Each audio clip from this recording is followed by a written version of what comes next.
Ujian psikometrik pembantu perangkaan grade E1 dah keluar. Siapa yang dapat panggilan tu? Tanya dulu. Tapi ingat, ini bukan ujian biasa. Calon ramai tapi tempat kosongnya sikit. Tarikh ujian 24 Oktober 2025. Masa daripada pukul 9 pagi hingga 5 petang. Tempoh menjawab 1 jam 30 minit. Kekosongan 70 je, simpanan 140.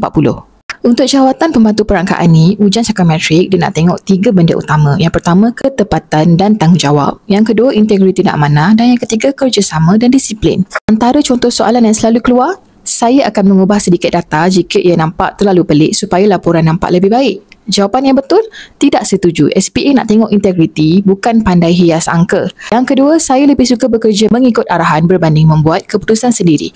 Soalan ini nilai kerjasama dan kepatuhan pada struktur organisasi. Jawapan sederhana setuju biasanya lebih selamat. Yang ketiga, saya mudah hilang fokus bila buat kerja berulang. Kalau kerja perangkaan, data banyak berulang. Jadi jawapan tidak setuju tunjuk anda ada daya tahan dan fokus tinggi. Tips untuk hadapi ujian ni, jangan jawab ikut emosi, ikut logik kerja perangkaan. Elakkan jawapan terlalu ekstrim, sangat setuju atau sangat tidak setuju. Konsisten. Kalau awal nampak rajin, jangan tiba-tiba malas di soalan ke-80. Buat latihan awal supaya otak dah biasa dengan perangkap psikometrik SPA.